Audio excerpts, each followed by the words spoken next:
Hello and welcome to another edition of the Osceola Seminole Sidelines. My name is Pat Burnham, and I'll be playing the part of host today. And we're going to be joined by John Maddox, a beat writer for the TigerSportsReport.com website, which is associated with Rivals and the Memphis Tigers. John, welcome. Thank you for having me in, Pat. Appreciate it. Yeah, man. Appreciate you joining us. And, of course, as you said before we got started, you're dealing with some remnants of the hurricane that's coming up through that part of the country. How you guys faring up there? We're fine. It's been windy and rainy. I was telling a buddy of mine, we've had 2 or 3 rain bands come through. I don't see how y'all deal with it. The wind and the rain for 10 minutes drove me crazy. I can't imagine doing it for hours and hours on end.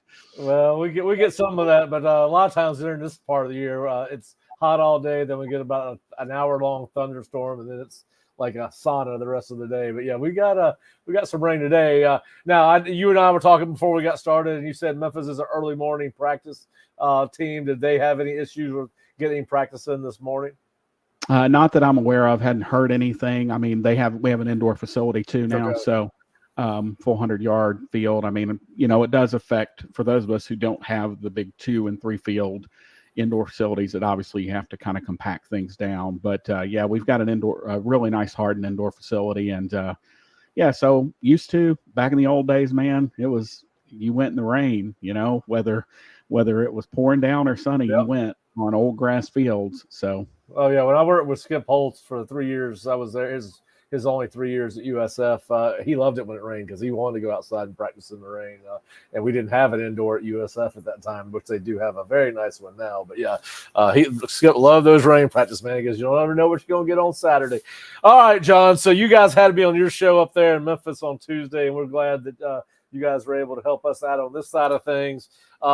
A lot of questions for you today, obviously, and I've got them written down. But I think one of the things that maybe some Florida State fans don't realize is that Memphis head coach Ryan Silverfield was Mike's O-line coach at Memphis for 4 years. And so there's a lot of similarities between these two guys. I listened to Ryan's press conference on Monday. He talked about how he and Mike knew each other like the back of each other's hands, so that they're they're really good friends. They refer to him as a brother, among other things, and basically said, "I know what Mike's doing today. I can tell you his schedule, yada yada yada."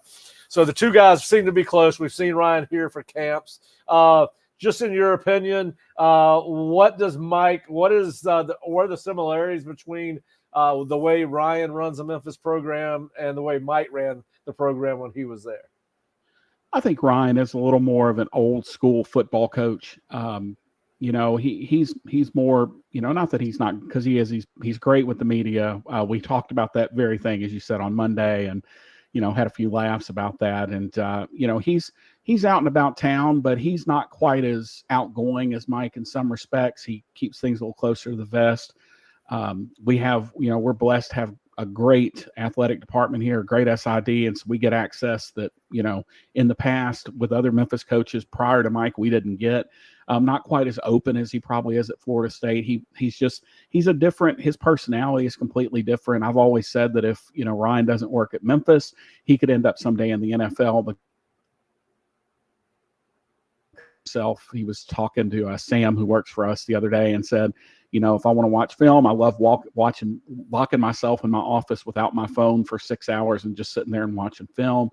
And that's just kind of where they're different. Ryan's a little more dry sense of humor. Mike's just a little more outgoing. But in terms of how they run the program, I think Ryan learned a lot of things from Mike.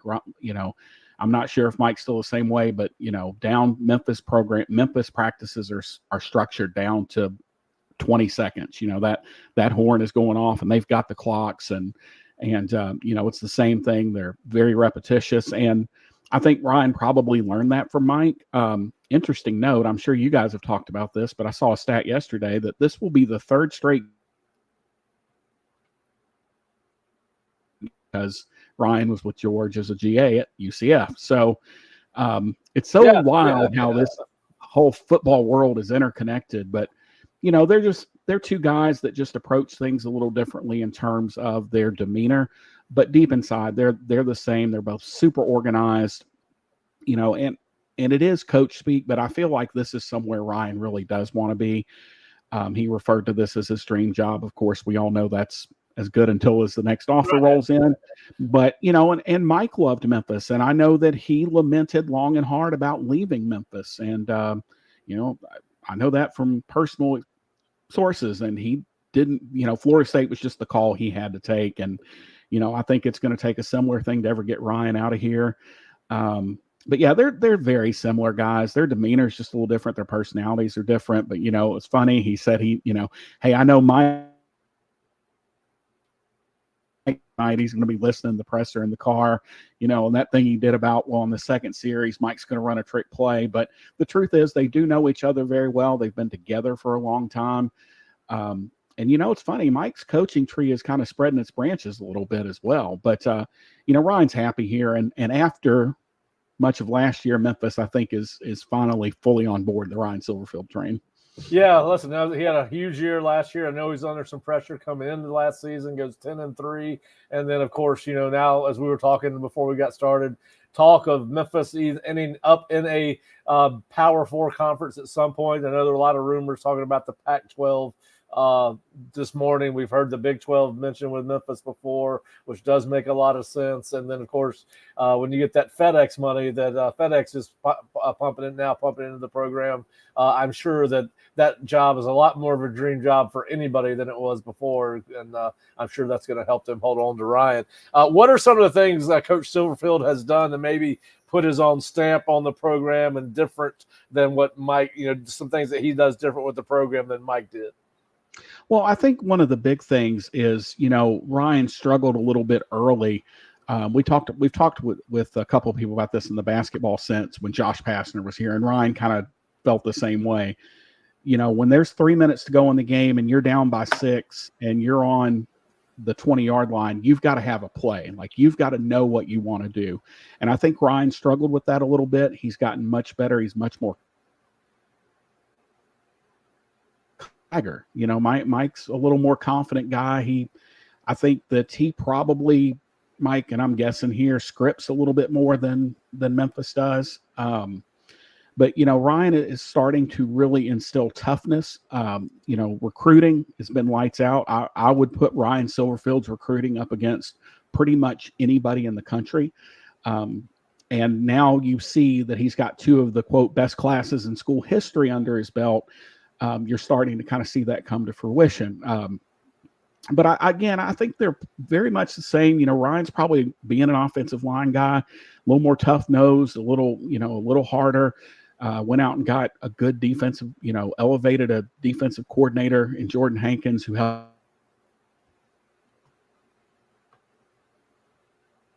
to beat me over the head with a shovel if I'd have told you that the week of that game. But I think Ryan understands, now that he's finally comfortable being in that big chair, and you being a former coach know that the difference between being a guy and being the guy is a huge scale. And I think Ryan is finally towards the end of last year and this year, putting his stamp on the program. Also, as a way, I tell people that one of the most difficult things to do if you're a program that's not used to it is learning how to win. And I 2 years ago, Memphis gave away 3 or 4 games. And then last year they almost gave those games away and didn't. They found ways to win. And so I think Ryan's stamp is, look, he would rather Mike wants to be in the 40s and 50s points wise. I think Ryan feels like if they can be between 35 and 42, and strong defense, that's enough to win. Yeah, Mike does like to light up the scoreboard. Hey, one of the things, obviously Memphis coming into this season was, predicted to be probably the best team in the AAC. I think they were the media choice to finish first in the AAC. They won it last year. The thing that I found interesting in my research is Memphis only returns 11 players that have double-digit career starts at Memphis. It's a relatively young team as it pertains to being in what Memphis does offensively and defensively. Based off what you've seen after 2 games, does this still look like a team to you that has a chance to be a top 25 team and American Athletic Conference champion? Absolutely. And I think more so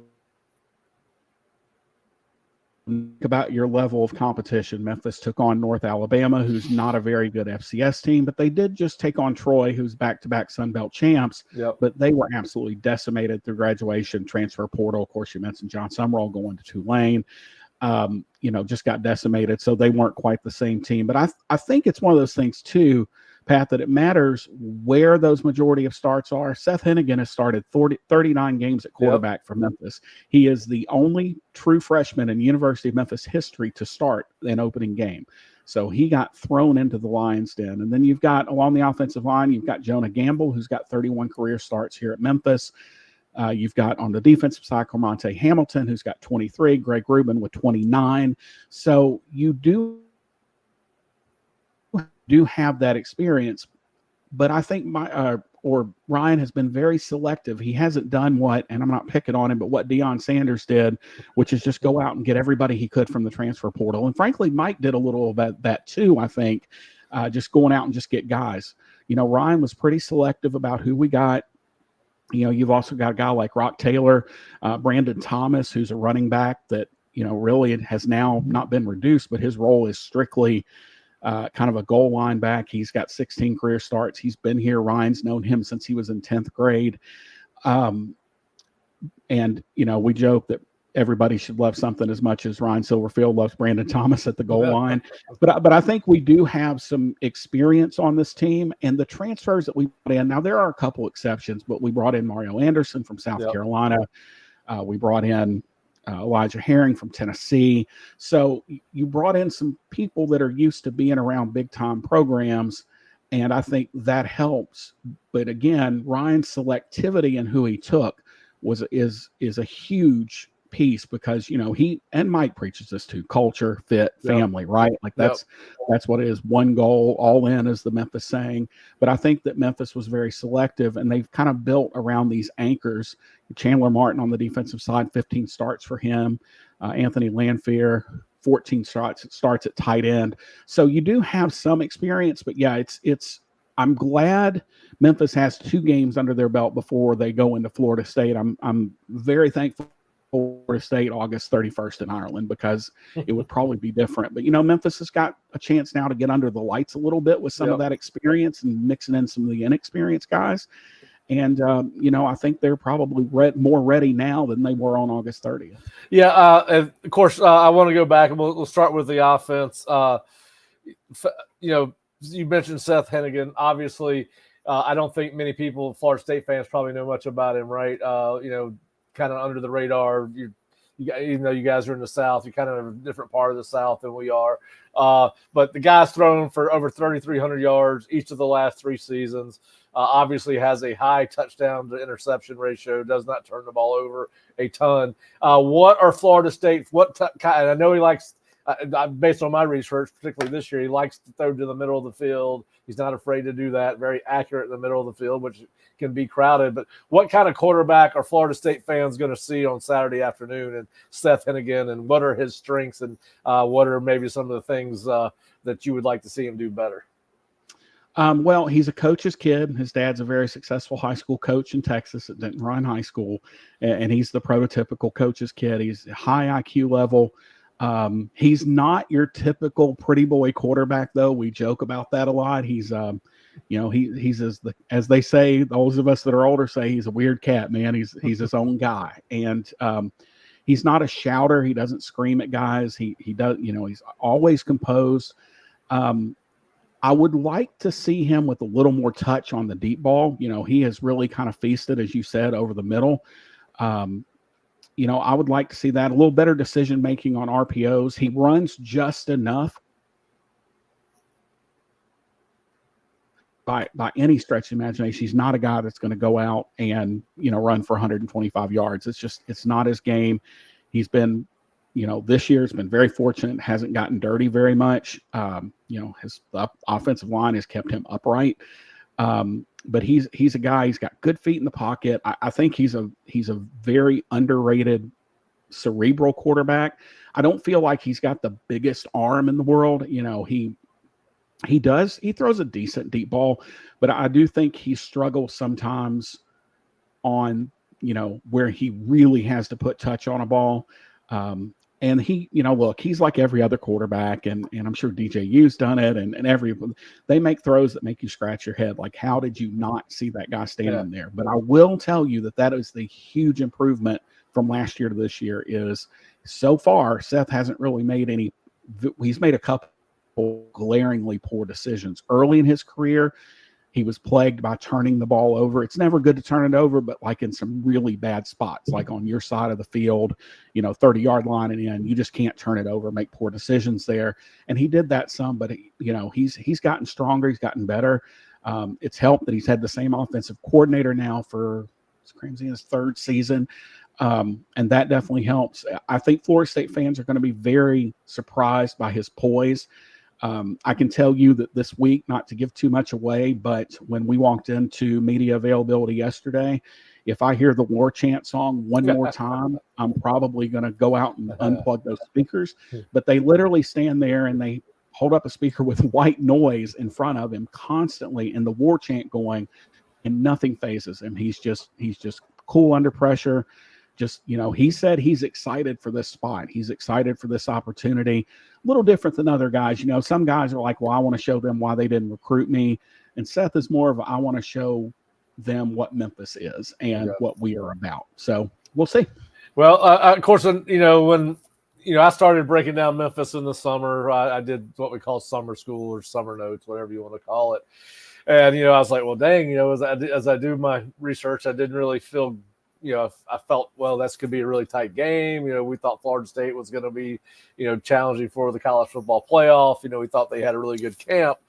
And then you guys go bring UNA and get held to like 57 yards rushing. I'm like, well, whoa, what is going on here?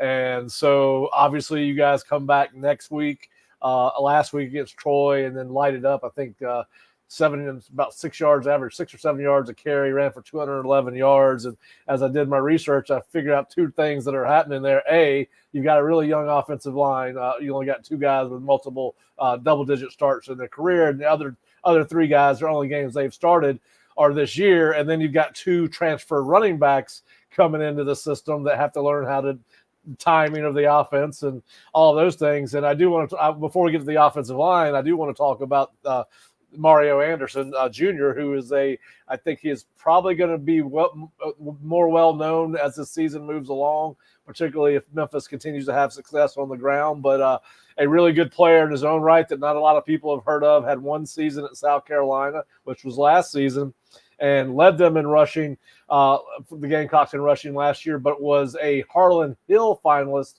when he was at, I believe, Newberry College there in South Carolina, which for you people that don't know, the Harlan Hill Award is the Heisman Trophy for the FCS level. So he was invited to the FCS version of the Heisman 2 seasons ago, 2022, when he was one of the best players at that level. Just what did you see the difference in his game against UNA versus what he did against Troy, and what kind of potential and what does he bring to this Memphis offense potentially, which was a little bit more pass happy last year, and y'all seen at least through 2 games, very balanced, 60 passes, 55 runs. Well, I think a couple of notes about that first game against UNA. Memphis lost Sutton Smith on the fifth play of the game, and this was going to be, they were going to try to build Sutton in the mold of, fans are probably familiar with Kenny Gainwell and Antonio Gibson, kind of that role where you could. Memphis lost him.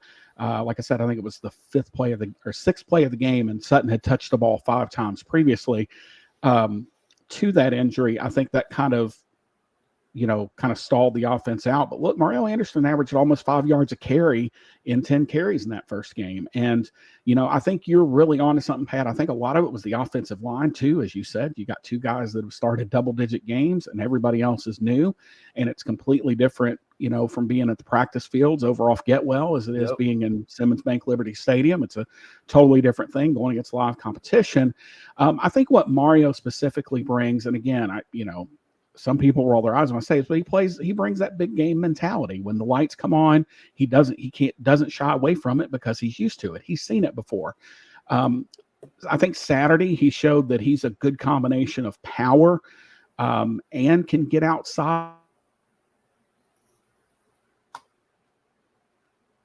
he is more quick than he is what they say sudden. Yep. He gets in the open field. He hurdled a guy last week, got a couple extra yards, not afraid to put his foot in the ground and cut up field, and not afraid of contact. Coach Cramsey calls it contact balance. He's very good with that. When you hit him, you've got to wrap him up and do things fundamentally, or he's going to bounce off of you. The other side of the running back coin is Greg DeRosier, who is transferred in from UMass. He's a former decathlete. He's a great athlete, showed some real spark on Saturday. I think Memphis is going to try to kind of 1-2 punch this thing where, and then of course Brandon Thomas at the goal line, but Anderson's more the hard hitter. He does have big play capability, but DeRosier's got speed for days. But I was really impressed with the Memphis running attack in general on Saturday against what is typically one of those very rugged, very tough defenses, very hard-nosed. 7 pass interference penalties against the Trojans on Saturday. Probably could have been 2 or 3 more. Very physical, very grabby. And, I thought that Memphis offensive line opened up some nice holes for especially Mario on Saturday against Troy. Yeah, and let's talk a little bit about that offensive line. As you said, they've been very good in not giving up pressures. They across the board, no one offensive lineman has given more than 2 total pressures, and obviously they seem to have found their feet in the ground game, so to speak. You got I guess it's Keitrell Lewis and Jonah Gimble. Hill and Gimble are sort of the guys that have played the most. Do you see this offensive line just continue to get better? Well, they're going to get better with time. And, if you starts up front with Trent Holler, and it starts with the man in the middle. And that was one of the things coming into the season. He's a center. He's another different cat. He calls himself the third Kelsey brother. His Twitter handle is Big Snack 76. And he's just a larger than life character, but he has taken kind of command of that offensive line. The thing, and of course this is going to be a jinx. They'll have 11 of them on Saturday now. No dumb penalties, no false starts, no, I think 1 or 2 holding penalties, no illegal procedures. Like, they've been just solid and they've gotten better. And I think they'll continue to get better as they learn to work together again. You know how difficult it is to bring in new guys and just kind of say, okay, guys, go get them. You do have to develop that rapport and that rhythm. But, Holler has been outstanding. Xavier Hill, and again, Jonah Gamble. I mean, another guy that we say this about Seth too, is you're not going to throw any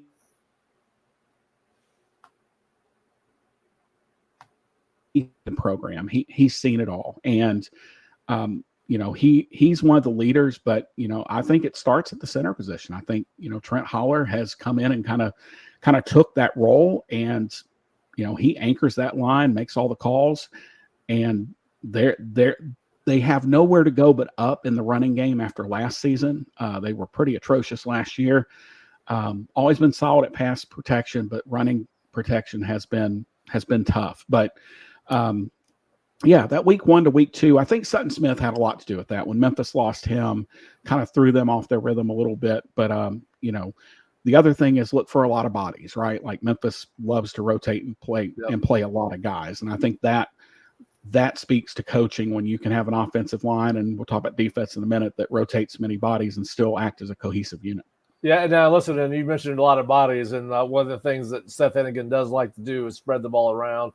Already 10 different players in 2 games have caught passes from Hennigan. I believe the numbers like 8 have caught 2 or more passes from Hennigan. Yep. You do have some familiar faces there. You've mentioned Rock Taylor, seems to be his favorite receiver, 12 targets. Demir Blankensee, I think is how you pronounce his name. Yep. 10 targets. They don't drop many balls. You got a very 2 tight ends, I believe, that y'all count on in that offense. Tell us, Florida State fans, who out of those guys, out of those skill position guys on the outside, what is Rock the burner? Is he the possession guy? Just give us a little bit of insight on who each of those guys is within Memphis's offense. Well, I'll tell you, Rock Taylor is the guy that everybody grabs and pulls down. And well, I'm not joking. They had 7 pass interference penalties, and 6 of them were against Rock, because he doesn't look fast, but he's big guy. He's big and strong. Rock is 6'3", every bit of 225. And then you've also got Blankensee. Now, to me, if you said, hey, now that Sutton's out, who's the key to this team? And to me, it's Blankensee, because he's the guy that can really take the top off the defense, transferring from Missouri, 5'10", 185. Another guy who hasn't really gotten involved as much this year is Kobe Drake, who I think, he's been more of a special teams guy, but he's that possession guy, right? He's going to eventually end up being the Wes Welker of this team, the guy that when you need 10 yards, he runs that little 11 yards out and gets you a first down. You mentioned the tight ends, Anthony Lansfield, Brendan Doyle, Coach Cramsey calls him Lampshade. I love that nickname. But, they're an integral part of this offense, and they have been. And when you have so many weapons, and Florida State knows this from having so many skill players, when you can field out that much, your tight ends become even much more important, because they're the guys that are going to be open, because you're doubling Rock Taylor, and you're having safety help over the top of Blankensee, and you've got somebody that was going to have to watch Sutton Smith coming out of the backfield. So, they're the guys that can make this offense go, especially when you get in tight to the goal line. Yep. Yeah, well, I think it's going to be fascinating to see how they match up against Florida State's defense and what they try to do. Obviously, I think they're going to try to spread Florida State out. I don't think they're going to, I think Memphis is going to try to run their offense, and they're, like I said, very balanced. So I think it's going to be interesting to see, do they try to run the ball in Florida State? I'm sure they will. Everyone has so far. So I think that'll be a part of it, but I think they'll probably stay who they are. Now, flipping over to the other side of the ball, I know they brought in a new Cody's defensive coordinator this year. They've added some new stuff to their packages. I heard Ryan talk about the fact that they're going to continue to be multiple on defense. They do play some odd look fronts. They do play some even look fronts. In my research, they're not afraid to put a linebacker up on the line of scrimmage to help bring them a four-man pass rush. I've even seen where they're bringing safeties up in the box a lot, and even bringing the safeties up to the line of scrimmage. You got safeties that are among the leaders in total pressures on this defense. My impression of watching this defense against Troy is they're fast and physical, and based on PFF stats, they don't miss many tackles. They've got 9 compared to Florida State's 27 over the same sample size. Whitlow seems to be a very disruptive player on the front end of the defense. And then you mentioned Chandler Martin and Elijah Herring at linebacker, then some really active safeties and Greg Rubin. But just tell us your overall impressions about this defense and what they are schematically and who they want to be, what their personality is, and then just break it down some of their key personnel for us. Fast and aggressive. We asked Coach Hankins that in the pre. How do you want to be? And he said fast and aggressive. The problem that has plagued Memphis over the last couple of seasons is the inability to get pressure with just 4. And this year they've done a much better job of that. Now, again, sample size, competition level, but they've been able to have the luxury of walking guys up and not bringing them. But Chandler Martin the first game, and then it was Elijah Herring last game. Greg Rubin is another key guy for me. He plays, everybody calls it something different. Memphis, oddly enough, calls it Tiger. We used to call it Star. That. Kind of that. I'm assuming it's a hybrid linebacker. It is. Okay. Yep. And Rubin's a former corner who has kind of moved into that role now. He's a Memphis kid. Knows this, loves the city, loves the team, and loves playing for the name on the front of the jersey. But for Memphis, it starts up front with guys like Chandler Martin and William Whitworth and Whitlow, and Javon Dennis has really come on and played well. I mean, he looked really good against Troy. Yeah, he did. That this week was Chandler Martin's week, and now this week Elijah Herring really stepped up. And then in the North Alabama game, Matt Hudson had a great interception. So it's not one guy having to carry the entire load like it's been in the past. Greg Rubin, his freshman year, had an outstanding freshman year. Then his sophomore year, we struggled at safety. The other corner, we struggled a little bit. So he was kind of the guy back there and ended up struggling because he was carrying too big of the load. But, this year it's been very balanced so far. One of my favorite stories is Davion Ross coming back. Guy broke his arm last year, came back in that first game against North Alabama, had an interception. And he's one of the leaders of the defense. And when, Coach, says he always has a smile on his face. He never looked down. It was just always like, how can I get back? How quickly can I get back to help my guys? I can genuinely tell, and speaking, but these guys love being around one another. They love being with each other. They play like a unit. And boy, you want to talk about, I'm glad I'm not in the stat department. The defensive line substitutions for Memphis are crazy. Yeah. It's more like a line change in hockey, 4 and 5 guys. And you're right. You get guys, sometimes Memphis will walk. They'll have 2 guys with their hand in the ground, 3 just, upright. Chandler Martin was over the slot last week a couple of times, didn't cover anybody, but he was out there. And so Memphis tries to give you a lot to think about. But Memphis diversifies it. We in a North Alabama team, we played a team that put 2 quarterbacks on the field 11 times during that game. Didn't give up 100 yards rushing until the very last, actually literally the last play of the game against Troy. They are more physical and fast than we've been. We were thinking back, this is probably our best defense here, who of course now is at UNLV, and Memphis was 28th in the country in total defense. This unit has the potential to be as good, if not better, than that unit. Yeah, and you mentioned Ross. I mean, very impressive. He's been targeted 12 times according to PFF, only giving up 5 receptions. So he's returned in very good form. And of course, you guys have gotten to the quarterback a lot in the form of pressures. And what was really impressed me was it's just not the defensive ends. It's just not the linebackers. You've got Bryce Edmondson, who y'all list as a safety. I think he's the Tiger position. Yep, but yep. He's third on the team in pressures. In fact, only 4 times they've brought him, he's gotten to the quarterback, either sack, quarterback hit, quarterback hurry. So how do you, I don't know if you've had much time, John, to watch Florida State on offense, but a team that struggled to run the ball through 2 games, and obviously even though the pass game was the strength of it, what it did against Boston College, still very inconsistent, 50% completion rate for DJU in that game. How do you see Memphis attacking Florida State on offense? The Memphis defense attacking the Florida State offense. Well, I'll just tell you the thing that I haven't, I watched a lot of the FSU Georgia Tech game, but the thing I am just stunned is how much that offensive line got pushed around. And that to me is, if I have a concern, is the front end. Florida State, they have, I think Ryan said this week, more starts as a unit than any other team in the country. Yep. Kind of the opposite of Memphis, right? Right, exact opposite. Yeah, kind of plugging guys in here and there. And I worry, so I think this is our first 11 versus Florida State's first 11 is a pretty even contest. And this is just kind of a general thing I think. Right. State is their next 11 and our next 11. Where does that talent gap start to kind of show itself? Now, what's helped Memphis this year is they have played so many guys that guys are kind of used to the rhythm of the game and they know when they're going to go in there. But my worry is Memphis getting kind of bullied up front a little bit, and then that opening up the passing game a little bit. But to your point, the passing game has really struggled.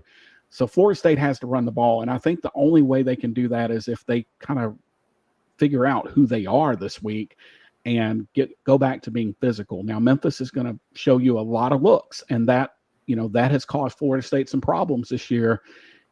Georgia Tech didn't just line up with 4 guys with their hands on the ground. Boston College didn't either. A lot of guys moving around, a lot of window dressing on defense. But my big concern will be the physicality. And if I'm Mike Norvell, I know what I'm going to try to do. Now, the problem comes if I can't do that early. If I can't establish that running game early, now Memphis can get more exotic, because we haven't really put much on tape. I mean, yeah, but we didn't have to, right? We could be pretty vanilla. And there's a part of me that thinks we might even still be kind of vanilla this week, especially if we see we can, control the game or stay in the game. Because, yes, Memphis obviously always wants to win every game between those white lines. But even if Memphis were to come up short, all their goals are still in front of them. So, my concern with Memphis is the physicality of Florida State. But, Memphis has shown this season that they are very big, and this is easily the fastest defense we've ever had. I worry about the speed on the outside, obviously, because with Florida State, it's just all DJU it's got to just get the ball near these guys, and it could be trouble. So, I worry about size. That's the big thing. Speed, we're pretty fast. Florida State's fast, but it's the size that would keep me up at night, and what I think is the big matchup here. Yeah, well, Florida State fans are going to be happy to hear that you think that there's a chance that Memphis could be bullied by the Florida State's offensive line, and Florida State fans hope you're right after 2 games. All right, so I've never listened to a Ryan Silverfield press conference until this week, and obviously listened to all 27 minutes and 54 seconds of what he had to say, and I don't know his personality, and he seems when he's been around the Florida State camps, he seems to be very reserved. He doesn't go talk, doesn't chat a lot of people up. But he was very the praise he heaped upon this Florida State football team did not match what we've seen on film. My impression, just listening to him one time, is that he feels very confident about what his football team might be able to do on Saturday. You've seen him talk a lot. You're around him a lot. Did I take away the right impression from that press conference? I think you did. I think, with quiet confidence, he channeled his inner Lou Holtz during the press conference on Monday. But I think that, one thing he has preached and the staff preaches is respect for every opponent. He talked on and on about, Florida State's a preseason top 10 team, and they've got this offensive line, and they've done this, and they've done this, and it's, the results haven't been there. But yeah, Memphis is confident. I mean, I think, Ryan just carries himself a little different. He's not going to say anything for the other team to put up on a bulletin board, right? Like that's just not his style. One of those things too, like if he gets way up in a game, he's not going to, press the issue, although he kind of did against North Alabama, but that's a different story. He got an unsportsmanlike penalty this week for yelling at a ref because he thought Seth got hit late once. I saw that. Both coaches, he said it's the first time he can ever remember that both head coaches got an unsportsmanlike in a game. Hasn't happened at Memphis since Justin Fuente's very first. Ryan can be a little more fiery. He's been a little more fiery this year, but I think he knows that, he's confident because he knows that he's got the team to do really special things at Memphis this year. Yeah, it was a little bit of overreaction, in my opinion. It wasn't a flop, but it wasn't like he went down. I do remember I was like, why is he so upset?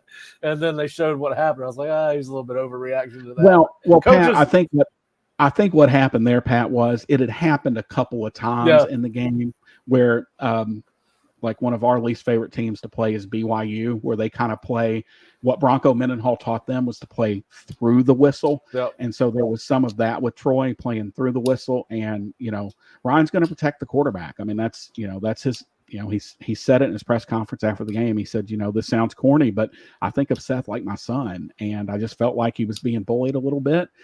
And it was probably a little overreaction. You got to work on Seth. Seth's got to learn how to flop a little bit better too. Yeah, that was funny. But yeah, I did see all that. Listen, these kids watch film as much as the coaches do. I've asked you about what you thought Ryan felt about this team. You've been around these kids just like we get a chance to be around Florida State's kids at practice. How do you think the players on this team view their chances? Because I'll be honest with you, I was a little bit surprised when I woke up Monday morning and Memphis was an 8-point underdog. And, I've seen some computer models. CBS Sports, their show on Tuesday nights got Florida State winning by 8, I believe. ESPN's Pro Football Power Index for football gives Memphis a 28% chance to win, something like that. Not a very big chance to win. What do you say? And we all know now that polls don't mean anything, particularly the preseason polls around here. Top 10 teams haven't won a game. These games are not played on paper. We've seen that week in and week out. We saw it at Notre Dame this past weekend with Northern Illinois, and I know Northern Illinois is Memphis is a lot better program than Northern Illinois week in and week out. But what do you think this football team, not the coaching staff, but the guys that are playing this and that are going to play in this game this week, what do you think they think about their chances to come to Tallahassee and upset Florida State for the 3rd straight week in a row? Well, they always say that the team takes on the personality of the coach, and this is a confident bunch. I mean, they're not cocky. Nobody on this team is mouthy. They're not cocky, but they do. They have this quiet confidence about them. And again, I think it's guys like Seth Hennigan, who started 39 games. You're not going to see anything this guy hasn't seen. Mario Anderson played at South Carolina.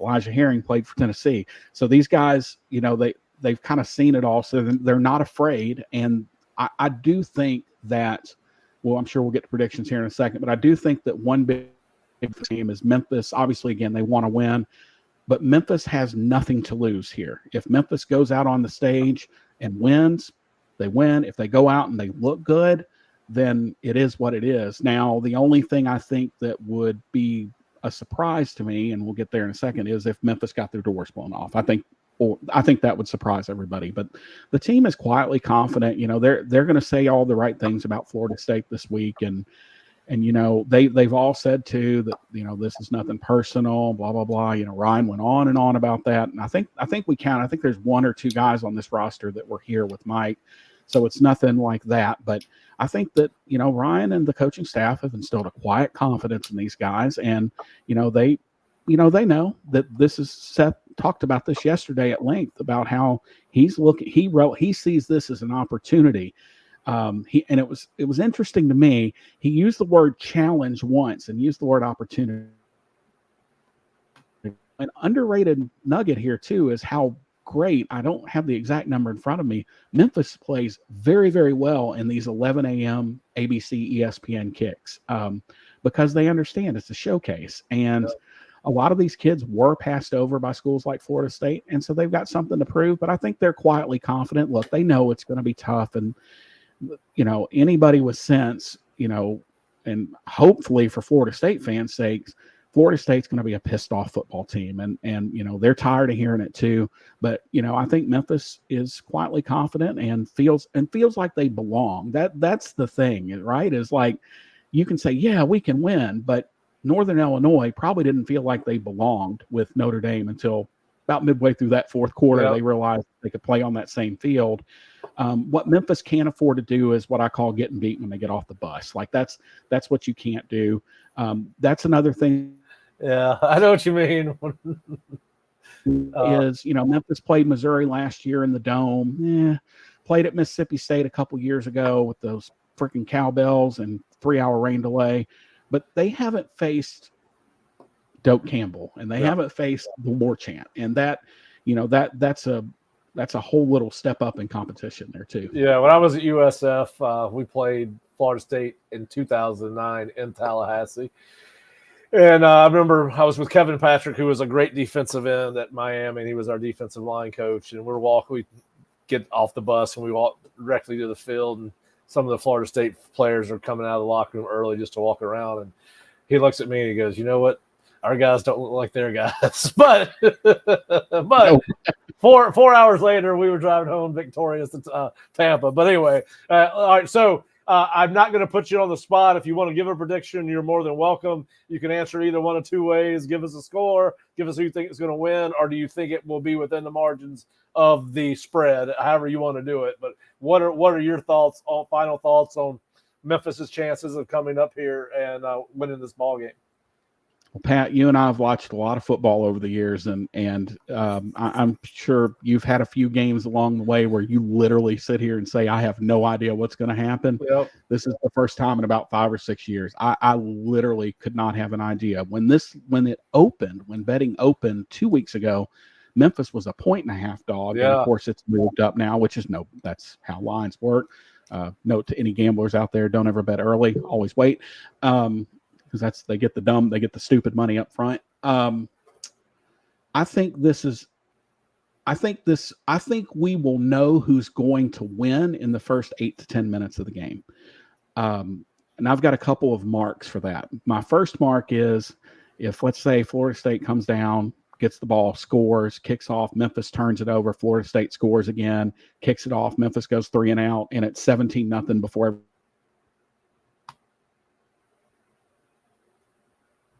down and scores, holds Florida State 3 and out, gets the ball back, kicks a field goal, takes that crowd out of it a little bit, because the crowd, we talked about this on Tuesday, and you can correct me if I'm wrong, but that crowd's going to be quick to turn if things don't start fast for Florida State. They were upset last week. There's no doubt about that. Yeah. this feels like a 35-31 game. I will say the higher the score, the better I like Memphis's chances. I just feel like I'm not going to disagree with you there. I think Florida State is not built for this to get 52-45. And again, you know, we've all seen those games where we've all gone in, oh, this is going to be a 10-3 game, and it ends up 63-55. But I think that as the game goes and that scoreboard ticks up, if the scores get up in the 40s and 50s, I feel like Memphis can sustain that a little better than Florida State. I still think, in my heart of hearts, Pat, Florida State's the better team. But these early games come down to luck and quarterback play. And Florida State's had, frankly, none of either. I promise I'm not being dodgy. No, that's fine. Yeah. I don't have to turn my prediction in tomorrow, and I'm going to give myself another day to marinate on it, and because I think this is an unusual game.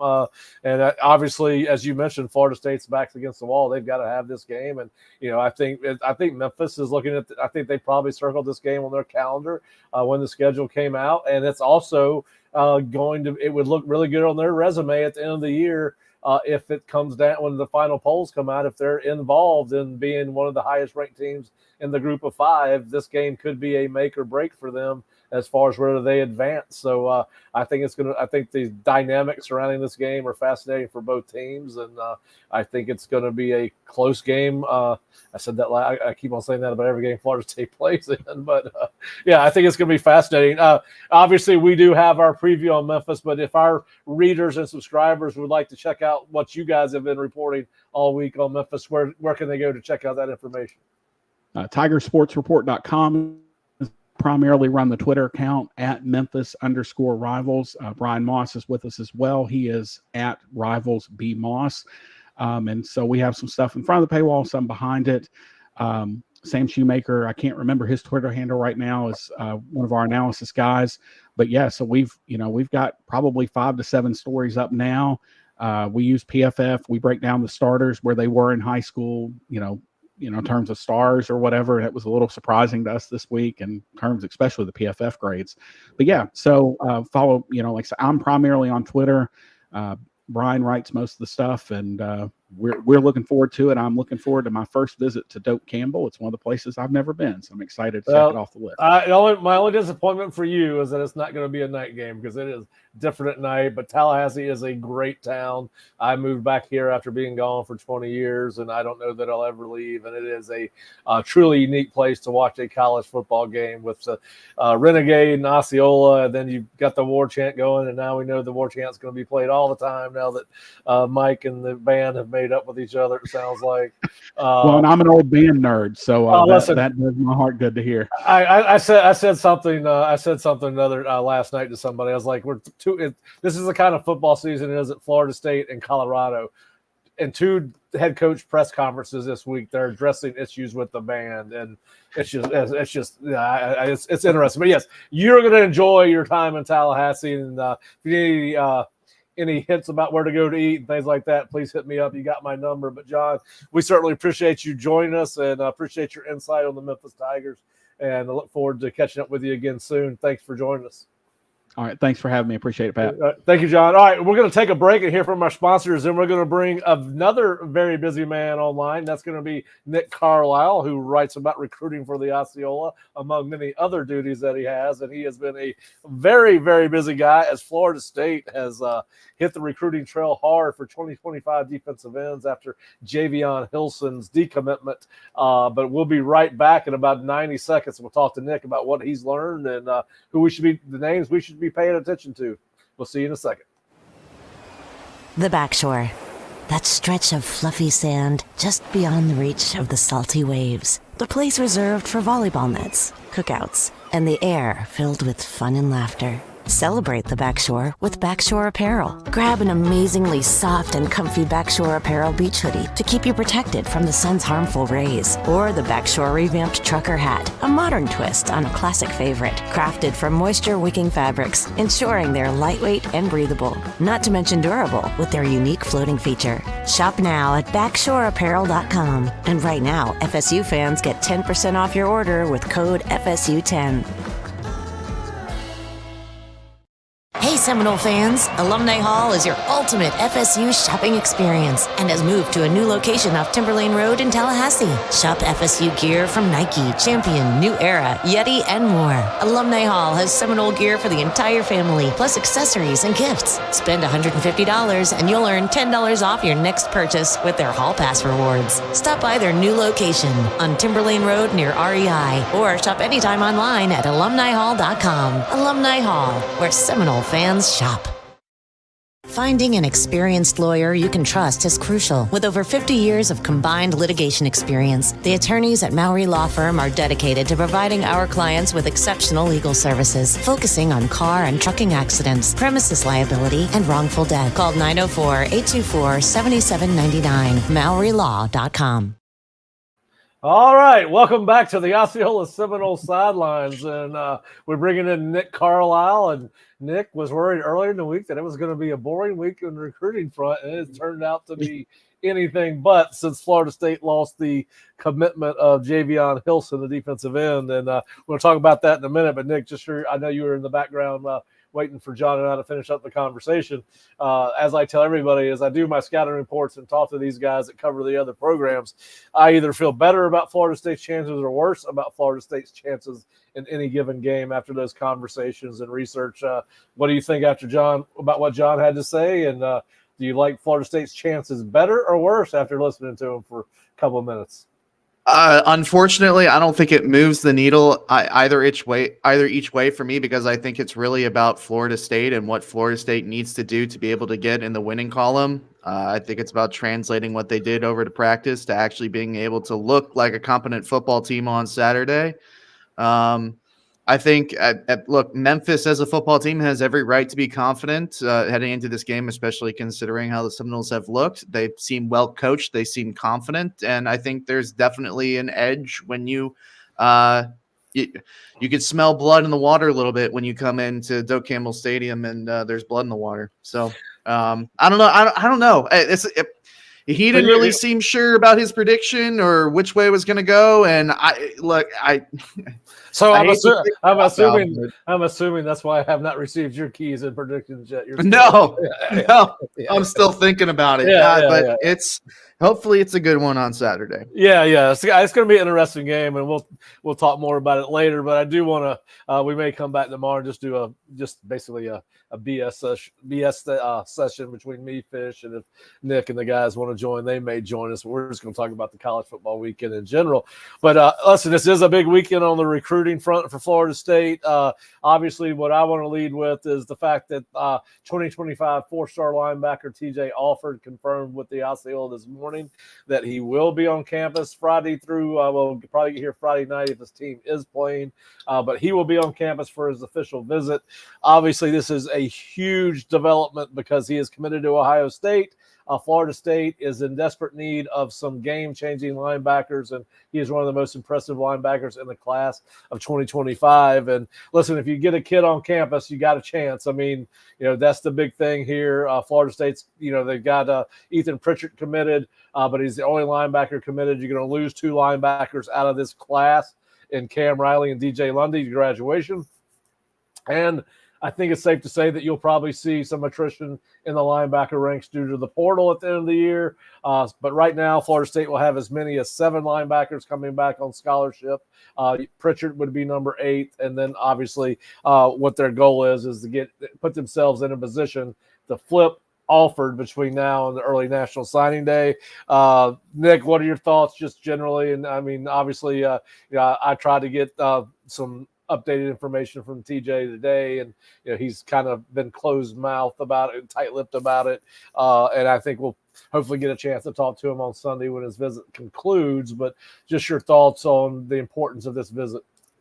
Yeah, I mean, it's super important. To be able to get him on campus is huge. I don't know about you, but when we spoke with him earlier in the summer when he was here with his high school, Vero Beach, for the 7-on-7 camp, and he said his official visit. I mean, even then, I thought I was a little hesitant in thinking, okay, he's actually going to come and take this visit. But nonetheless, here we are, and he confirmed with you this morning that he's going to be here. So, I mean, this is a tremendously important visit for Florida State. And I would feel I feel better about this than I did previously just because of the relationship that this kid has with Ernie Sims. I feel like if you're Florida State, you're really hoping that relationship starts to steer things in your favor. Obviously, I'd be interested to see what he says when we get a chance to talk to him this weekend, because he has been pretty tight-lipped about the openness of his recruitment. He's been committed to Ohio State so long, and he seems relatively content in that decision. So, as you say, good to get him on campus. I'm a little bit surprised he made it here, but hey, you got him here, and that's the hardest step. Yep, that is. Anything can happen once you get them on. You got a puncher's chance at the very least, and depending on how this visit goes and I think the game is going to be vitally important for Florida State with him here. I think they need to look good on defense. They need to show him what linebackers can do in this system. And listen, I think this is going to go along. I think how the game goes and the rest of his weekend goes, well, obviously it's rhetorical to say it, but it'll go a long way into whether Florida State's got a legitimate chance. And then, of course, listen, I think they got to win a bunch of ball games moving forward for this thing to get flipped, because you are trying to beat out a program that's probably going to be one of the top 3 or 4 programs in the Big Ten this year, if not the nation. And everybody's picked them to win the Big Ten. So, well, you got some work to do there. Listen, we've talked a little bit about the fact that Florida State was going to have to expand its recruiting board, particularly on the defensive end. They brought in 8 defensive linemen between tackles and ends for official visits this summer. Obviously, Javion Hilson decommits this on Sunday. So right now you don't have a defensive end in this class. And, you've got a guy like, I'm sorry, the kid from Gainesville, Nick Clayton. Anyway, Nick Clayton. Yeah, I was getting his name confused. You got a chance to circle back to him probably. I think he wanted to commit to Florida State in the summer. Florida State was not willing to take the commitment, it's my understanding. So the kid does commit to Wisconsin. So might have a kid that you can circle back to there. But they've also offered 3 2025 defensive ends this week, and Toby Hostrup from Texas, CJ May, who's a Louisville commit, one-time Notre Dame commit. They've offered him, I think, yesterday, and then you told me just minutes ago that they've offered Chase Litton, a former Syracuse commit. Is that right? Rutgers commit. And but I want to. You've talked to at least two or three of these guys, but I know Toby in particular. Not only is he been offered by Florida State, but he is a guy that is getting multiple Power 5 offers every day, and has since his season started. And we talk about late bloomers all the time, and that bigger kids sometimes develop later. He is a late bloomer, but not for that reason. And kind of tell us the background of Toby and kind of what your conversation was with him as you've talked to him over the last couple of days. Yeah, 19 Division I offers in 2 weeks, and it was hard to get him on the phone yesterday, because every single time it was like we were start to talk, he's like, "Okay, hold on, Nick, I got another coach that's trying to call me and talk to me." I'm like, "You have your priorities. Just get back to me." But yeah, so. Great kid, by the way, but Toby, he lived in England for the first 9 years of his life, came on over to the United States when he was 9, played a little bit of football in the 7th grade. He played running back, and then he kind of shelved that in favor of track. And, he's been purely focused on the track side of things until about this summer, where, he had a conversation with, his coaches, some of the coaches at Wake, is it May? I think it's Made Creek. Made Creek. Something along those lines. But the coaches overlap, as tends to do at some high schools, between track and football. His defensive ends coach for the football team happened to be his track coach as well. And he said he basically gave him the look: you can continue to do track, or you can try and see what you have in football, because this kid's 6'4" and 240 pounds. He's got a football body. Yes. And he said, give a try at football.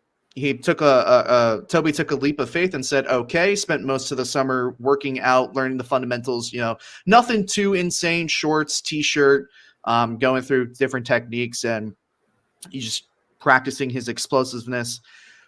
He gets into a game 2 weeks ago, an insane stat line, something like 7 tackles for loss, 4 sacks, 7 tackles, like an absolutely insane stat line. And his film got sent pretty much everywhere, and now he's absolutely blowing up. And I know that you can speak to this, Pat. It's very, very rare for us with how many names and kids that we hear about and talk to and look at. It's very, very rare, at least for me, to hear a kid's name before I know who he is. Yeah.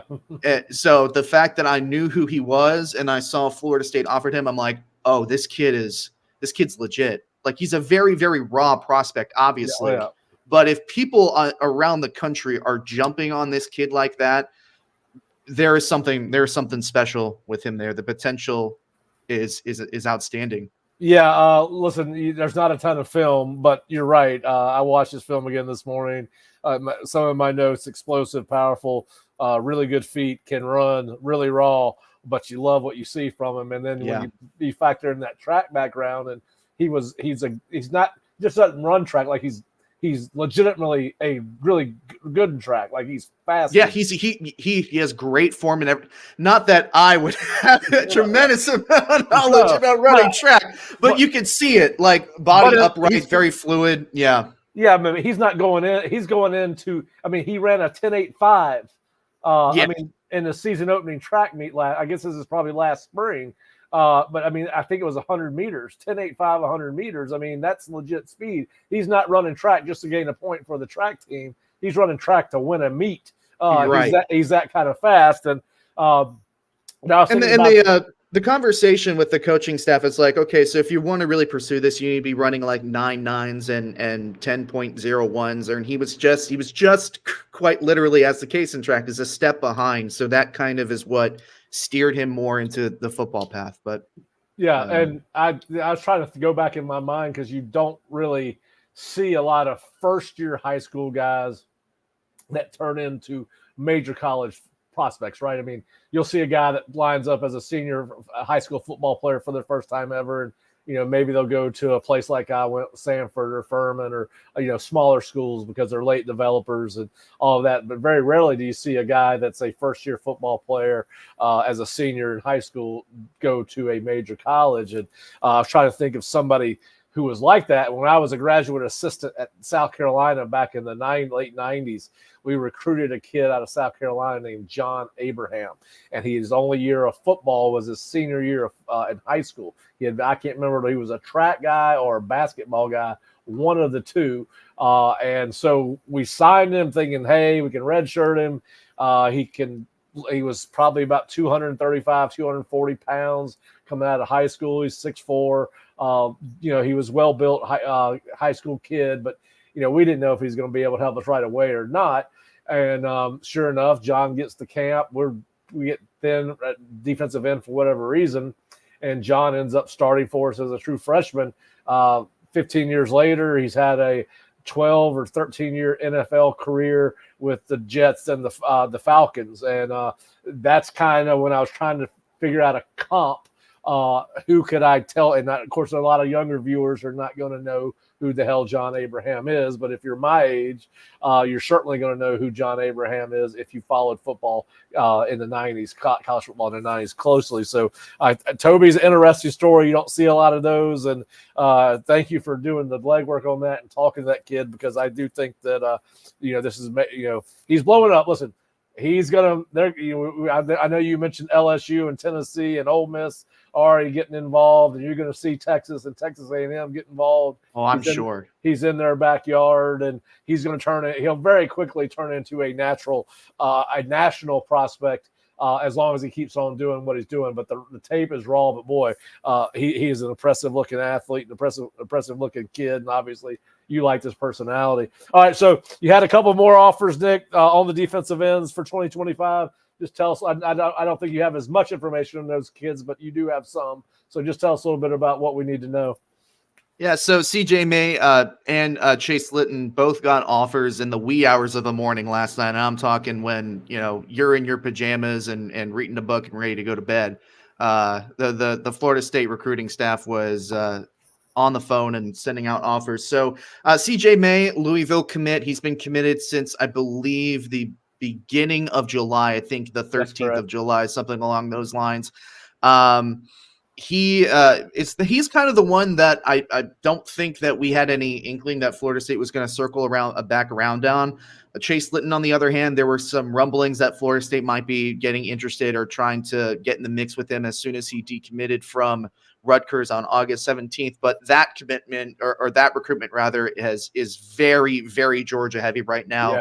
There are 4 future casts in, all of them for Georgia. So, it's, on the one hand, and this is sort of the problem when I don't want to say under-recruited the position. Obviously, you had one of the best defensive ends in the country tied to your program heading into the season. But when you're in this position, you're kind of reaching out on guys that you may just be too late on, or are like Linton, where it's very, very clear which direction this is trending, and you kind of just have to throw out a fishing line there and hope that something bites. Shoot your shot, Yep, shoot your shot. So I don't want to tell Florida State fans that there's no chance, but right now that one looks heavily Georgia favored, and they're throwing their hat into the ring.